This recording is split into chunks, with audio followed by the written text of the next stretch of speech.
നമ്മുടെ കർമ്മശാസ്ത്ര ഗ്രന്ഥങ്ങളിലെല്ലാം വൻദോഷവും ചെറുദോഷവും വെവ്വേറെ പണ്ഡിതന്മാർ പരിചയപ്പെടുത്തിയിട്ടുണ്ട്. ഫതുഹുൽ മൊയ്ൻ അടക്കമുള്ള എല്ലാ ഗ്രന്ഥങ്ങളിലും വൻദോഷത്തെ പരിചയപ്പെടുത്തിയത് എങ്ങനെയാ? കുല്ലു ജരീമത്തിൻ തുഅ്ദിനു ബിഖില്ലത്തി ഇക്തിറാഫി മുർതകിബിഹാ ബിദ്ദീൻ. അങ്ങനെ കളവ്, കൊലപാതകം, വ്യഭിചാരം, അതുപോലെയുള്ള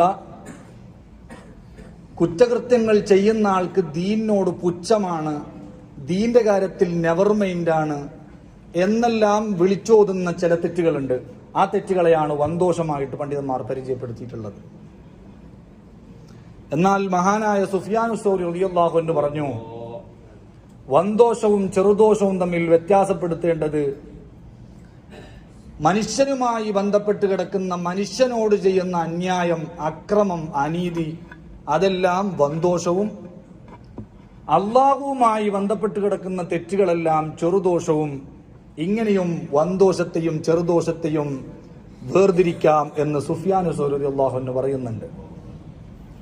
ഇപ്പൊ എന്തുകൊണ്ടാ മനുഷ്യനോട് ചെയ്യുന്ന തെറ്റുകളെ അത്രയും ഗുരുതരമായി വൻദോഷത്തിന്റെ കൂട്ടത്തിൽ മഹാനവറുകൾ പരിചയപ്പെടുത്തിയത്?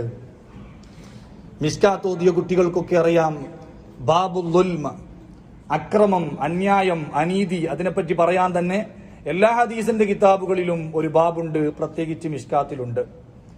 മഹാനായ ഇമാം ബൈഹഖി റളിയല്ലാഹു അൻഹു ഉദ്ധരിക്കുന്ന ഹദീസിൽ കാണാം, അസ്റഫുൽ ഖൽഖ് സല്ലല്ലാഹു അലൈഹി വസല്ലം തങ്ങൾ പറഞ്ഞു, നാളെ ആഖിറത്തിൽ എത്തുന്ന സമയത്ത് മനുഷ്യൻ ചെയ്യുന്ന അക്രമങ്ങളെ, ദുൽമുകളെ 3 പുസ്തകത്തിൽ രേഖപ്പെടുത്തി അല്ലാഹു സുബ്ഹാനഹു വ തആല മനുഷ്യന്റെ മുന്നിൽ ഹാജരാക്കും. അദ്ദവാവീനു സലാസ, ഖുതുബയിൽ നിങ്ങൾ കേട്ടിട്ടുണ്ടാവും.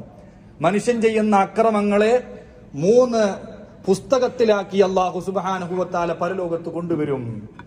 ഒന്നാമത്തെ പുസ്തകത്തിൽ ഏറ്റവും വലിയ അക്രമത്തെയാണ് പരിചയപ്പെടുത്തിയിട്ടുള്ളത്. ഏതാ ഏറ്റവും വലിയ അക്രമം? ഇന്ന ശിർക ലദുൽമുൻ അദീം, അല്ലാഹുവിലുള്ള വിശ്വാസം നഷ്ടപ്പെട്ട് ബഹുദൈവാരാധന എന്ന് പറയുന്നത് ഏറ്റവും വലിയ ദുൽമാണ്, ഏറ്റവും വലിയ അക്രമം. അതാണ് ഒന്നാമത്തെ പുസ്തകത്തിലുള്ളത്. അത് അല്ലാഹു സുബ്ഹാനഹു വ തആല പുറത്തു കൊടുക്കൂല എന്ന് 100% ഉറപ്പാ. രണ്ടാമത്തെ പുസ്തകത്തിലുള്ളതോ അല്ലാഹുവും മനുഷ്യനുമായിട്ടുള്ള തെറ്റുകൾ, കള്ളുകുടിച്ചവൻ, വ്യഭിചരിച്ചവൻ, പല കുറ്റകൃത്യങ്ങളും ചെയ്തവൻ, അതെല്ലാം അല്ലാഹുവുമായി ബന്ധപ്പെട്ട് കിടക്കുന്ന തെറ്റുകളാ. ആ തെറ്റുകൾ അവസ്ഥ എന്താ? ഇൻഷാ അഅദബ വ ഇൻഷാ തജാവസ. അത് അല്ലാഹു തആല വല്ലാണ്ടങ്ങ് മെയിൻറ് ചെയ്യൂല. അല്ലാഹു ഉദ്ദേശിച്ചവനിക്കെല്ലാം പുറത്തു കൊടുക്കും, ഉദ്ദേശിച്ചവർക്കെല്ലാം അല്ലാഹു സുബ്ഹാനഹു വ തആല അതിന്റെ പേരിൽ ശിക്ഷ കൊടുക്കും. മൂന്നാമത് കൊണ്ടുവരുന്ന പുസ്തകത്തിലുള്ളത് പടപ്പുകളുമായി, മനുഷ്യരുമായി ബന്ധപ്പെട്ട് കിടക്കുന്ന അതിക്രമങ്ങളാണ്.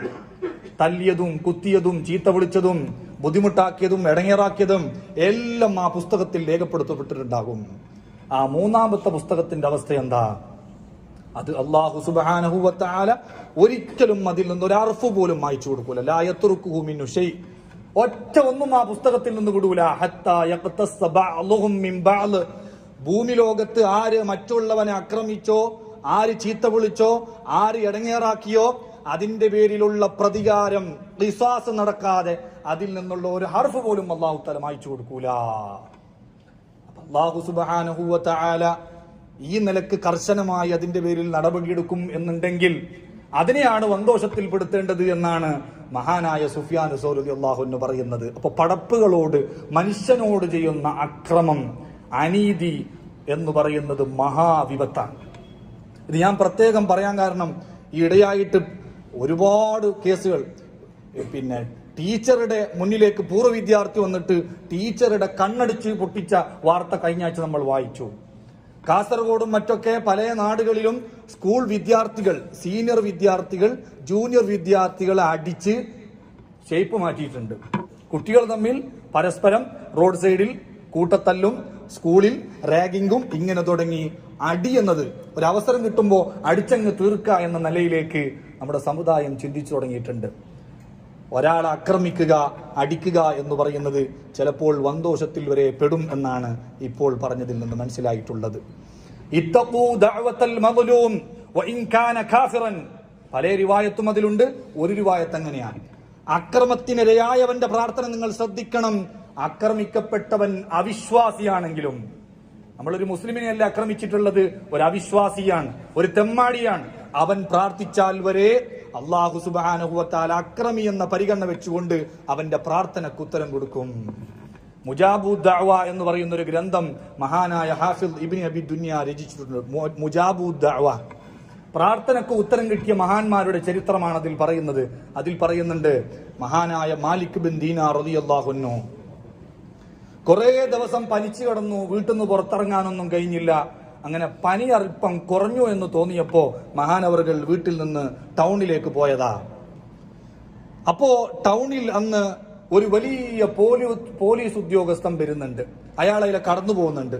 വലിയ വലിയ ആളുകളെല്ലാം വരുമ്പോ അവർക്ക് വേണ്ടിയിട്ട് റൂട്ട് ശരിയാക്കി കൊടുക്കുമല്ലോ. അപ്പൊ സാധാരണക്കാരെല്ലാം റൂട്ടൊന്ന് മാറ്റുമല്ലോ. അതേമാതിരി മഹാനവറുകൾ പനി കഴിഞ്ഞിട്ട് ടൗണിലേക്ക് പോയപ്പോ അന്ന് ഒരു വലിയ ഉദ്യോഗസ്ഥൻ അതിലൂടെ കടന്നു പോകുന്നുണ്ട്. ബാലു അസ്ഹാബി ഷുർത്ത എന്നുള്ള ഇബാറത്ത്. ഷുർത്ത എന്ന് പറഞ്ഞാൽ പോലീസിനെ പറയാം. വലിയൊരു പോലീസ് ഉദ്യോഗസ്ഥൻ അതിലൂടെ കടന്നു പോകുന്നുണ്ട്. അപ്പൊ അയാൾക്ക് വേണ്ടിയിട്ട് അയാളെ സെക്യൂരിറ്റിയും മറ്റൊക്കെ വന്നിട്ട് ആളുകളെല്ലാം റൂട്ടിൽ നിന്ന് മാറ്റുന്നുണ്ട്, ഒഴിപ്പിക്കുന്നുണ്ട്. അങ്ങനെ എല്ലാവരും തിരക്കിട്ടിട്ട് ഓടുക, എല്ലാരും മാറ്റി ഓടിക്കുക. മഹാനായ മാലിക് ബിൻ ദീനാർ റളിയല്ലാഹു അൻഹു പറഞ്ഞു, ഞാൻ കുറെ ദിവസം പനിച്ചു കിടന്നതാണ്. അങ്ങനെ എന്നെയും അവരാട്ടിയപ്പോ ക്ഷീണം കൊണ്ട് എനിക്ക് ഓടാൻ പറ്റിയില്ല. തിക്കിലും തിരക്കിലും വിട്ട് ഞാൻ അവിടെ വീണുപോയി. അപ്പൊ ആ പോലീസ് ഉദ്യോഗസ്ഥന്മാരുടെ സെക്യൂരിറ്റിമാരിൽപ്പെട്ട ഒരാൾ വന്നിട്ട് അവന്റെ വടി കൊണ്ട് എന്നെ പൊതിരേ തല്ലി, നല്ലോണം തല്ലി. എന്നിട്ട് മഹാനവറുകൾ പറയുന്നു, കുറെ ദിവസം പനിച്ചു കിടന്നതിനേക്കാളും എനിക്ക് വിഷമായി പോയത് ആ തല്ല് കിട്ടിയപ്പോഴാ.